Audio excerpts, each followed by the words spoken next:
হারলে কেন? পশু শিকার করা একদম উচিত নয়, একদম উচিত নয় রে। তাছাড়া আমি তো ঠিক শিকার করতাম না, আমি শুধু আলতো করে ঘুম পাড়ানি গুলি ছুড়ে ওদের ঘুম পাড়িয়ে দিতাম, তাই বাঘগুলো আমাকে খুব ভালোবাসতো।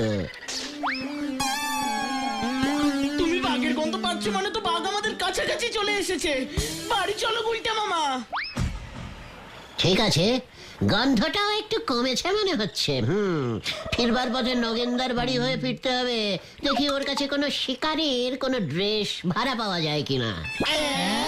ও সব তো নাটকের ড্রেস। আরে জীবনটাই তো একটা বড় নাটক রে।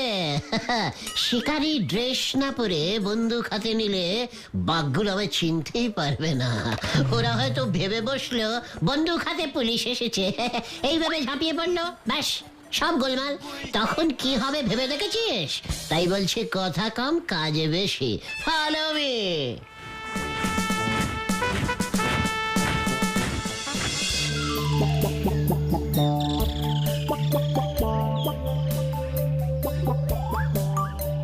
গুলটে মামা এখনো আসছে না কেন বলতো?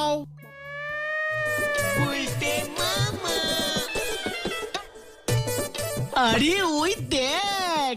ড্যাং ডা ডা ড্যাং ঢ্যাং ডা ড্যাং ডা ডা ডা ডা ডা ডা ডা ডা ডা ডা ডা ডা ডা ডা। চলে আয় আমার সঙ্গে। ডা ডা ডা ডা ডা ডা ডা।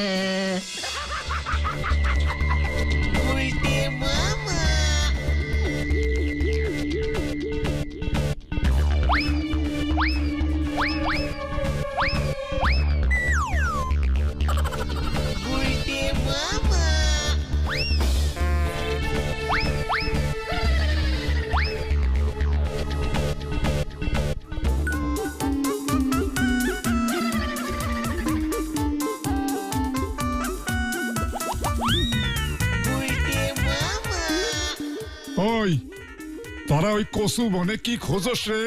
বাঘ খুঁজছি দাদু। কি খুঁজতেছস? বাঘ খুঁজছি দাদু। মানে একটা বাঘ, গায়ের ডোরা কাটা দাগ। গায়ে ডোরা কাটা দাগ নাও থাকতে পারে পাঁচু, না দেখে আগে থেকে কিছু বলিস না।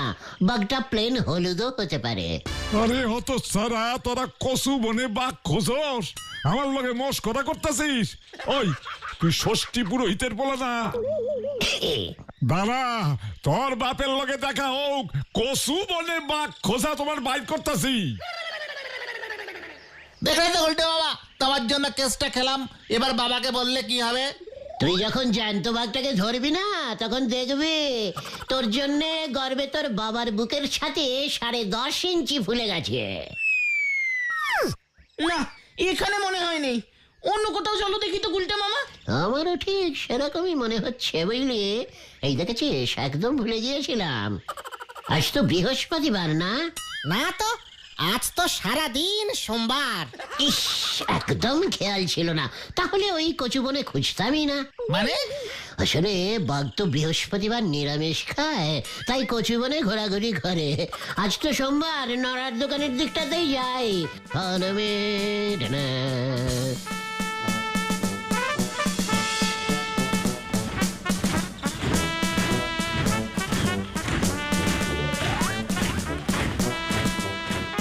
এই মেরেছে আজ এমন লন্ড ভন্ড পোশাকে গুলটে বাবু কি মতলবে শুনি?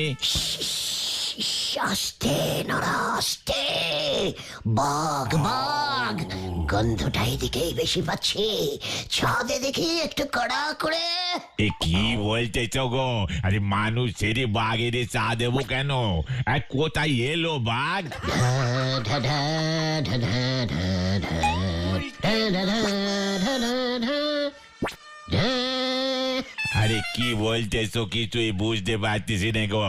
আমাদের গলতপুরে বাঘ এলো কবে থেকে? এই কাল দুপুর থেকেই ঢুকেছে বুঝলি। এই খেয়েছে, এখন কি হবে গো? আরে চা করবো কি? আমার তো শুনেই হাত পা কাঁপতে লেগেছে গো।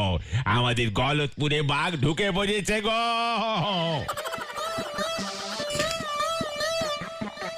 চুপ করো নরেদা, কোনো ভয় নেই, গুলটে মামা তাই তো বাঘ ধরতে বেরিয়েছে। আরে কি বলতে তো কি, এই লন্ড ভন্ড গুলচে বাবু ধরবে বাঘ, তাও এই ছেলে ভোলানো খেলনা বন্দুক দে মস্করা মারার জায়গা পাচ্ছ না বুঝি। হোয়াট খেলনা বন্দুক? এক্ষুনি একটা হেস্তে নেস্তে পরীক্ষা হয়ে যাক। দেখ নড়া, এই দেখ খেলনা বন্দুকের জোর। তবে এই দেখ, ওরে বাপরে, ও কার এত বড় সাহস? হ্যাঁ, আমার টাকে ইট মারলো। ও এই দেখো রে দেখো, এই কত বড় সর্বনাশ হয়ে গেল দেখো গো। গুলটে মামা পালাও। কোন দিকে? ওই ওই হতচ্ছাড়া, উজবুক সুসো বেল্লিকের দল, হ্যাঁ তোদের এত বড় সাহস আমার মাথায় ইট ছুরিস? ইয়ে মানে পাঁচুর বন্দুক স্যার, বাঘ মারা প্র্যাকটিস করছিলাম, ভুল হয়ে গেছে। এত বড় বাঘ বিশ্বাস করবেন না, আরো করে খেতে আসছিল। বাঘ? আমায় তুই বাঘ দেখাচ্ছিস? এখনো দেখায়নি স্যার, দেখাবো, খুঁজছি। এই নড়ার জন্য, এই নড়ার জন্য বলে কিনা খেলনা বন্দুক। দেখেছিস গুলির জোর, এক গুলিতেই সোজা হেড স্যারের টাক আলু, সব ওর জন্য স্যার। তোদের তোদের আমি পুলিশে দেব, পুলিশে দেব, আর ছাড়বো না, আর ছাড়বো না। দেখ আমি কি করি তোদের অবস্থা। আপনাকে ওই হতচ্ছাড়াগুলোকে ধরতেই হবে বলো হরিবাবু। কি কাণ্ড! আপনার টাকটা বেশ ফুলেছে দেখছি, কিন্তু কোন আইনে ওদের ধরবো? কাউ টাকা কেউ ইট ছুড়লে তো আর পুলিশ ধরতে পারে না। কি কাণ্ড! আরে না না না না, ইট না, ইট না, গুলি গুলি গুলি ছুড়েছে। গুলি টাকে লেগেছে অথচ টাক ফাটেনি, ফুলে গেছে। কি কাণ্ড! হ্যালো, গলতপুর থানা। কি বাঘ? সত্যি সত্যি বাঘ? ওই ওই ওই গুলটের দল বাঘ খুঁজছে? খুব ভালো, ঠিক আছে ঠিক আছে, আমি